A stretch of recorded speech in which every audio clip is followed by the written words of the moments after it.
പ്രിയപ്പെട്ട പ്രേക്ഷകരിൽ എത്ര ആളുകൾക്ക് അറിയാമെന്നറിയില്ല, നമ്മുടെ നാട്ടിലും ഒരു ഝാൻസി റാണി ഉണ്ടായിരുന്നു. തിരുവിതാംകൂറിലെ ഝാൻസി റാണി.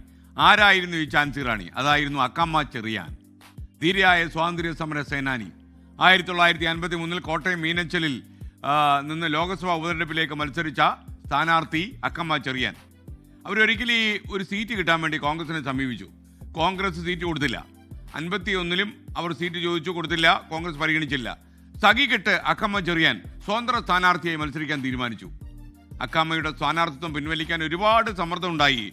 അക്കമ്മയുടെ സഹോദരി റോസമ്മയുടെ ഭർത്താവ് പുന്നൂസ് കമ്മ്യൂണിസ്റ്റ് ആണെന്നും അക്കമ്മ കമ്മ്യൂണിസ്റ്റുകാരെ സഹായിക്കാൻ വേണ്ടി മത്സരിക്കുകയാണെന്നും ഒരു അടുത്ത പ്രചാരണം നമ്മുടെ നാട്ടിൽ നടന്നു. അടുത്ത സമ്മർദ്ദങ്ങളുണ്ടായി. ആ സമയത്ത് അക്കമ്മ ഗർഭിണിയായിരുന്നു. എന്നിട്ടും അവർ മത്സരത്തിൽ നിന്ന് പിന്മാറിയില്ല. ആ സമയത്ത് ഒരുപാട് ആളുകൾ അവരെ എതിർത്ത് രംഗത്ത് വരുമ്പോൾ ഒരു കോർണറിൽ നിന്ന് അവർക്ക് അപൂർവമായൊരു പിന്തുണ ലഭിച്ചു.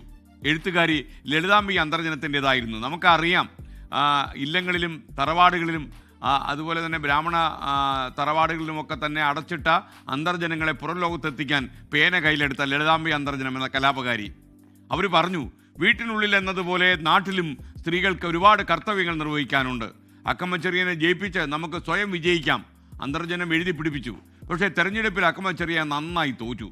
പിന്നീട് അവർ നിരാശ പൂണ്ട് കുടുംബജീവിതത്തിലേക്ക് മടങ്ങിപ്പോവുകയും ചെയ്തു. നമ്മൾ ആലോചിക്കുമ്പോൾ അന്നും ഇന്നും രാഷ്ട്രീയ രംഗത്ത് ഒരു സ്ത്രീ വിരുദ്ധത നിലവിലുണ്ട്. അധികാര രാഷ്ട്രീയത്തിലേക്ക് സ്ത്രീകളുടെ കടന്നുവരവ് പാർട്ടി ഭേദമന്യേ പുരുഷന്മാർ അത്ര താല്പര്യം കാണിക്കുന്നില്ല. വനിതാ നേതാക്കളെ വ്യക്തിഹത്യ ചെയ്യാനും ഇകഴ്ത്തി കാണിക്കാനും ഒക്കെ ശ്രമങ്ങൾ ഇടയ്ക്ക് നടക്കുന്നതും ഉണ്ട്.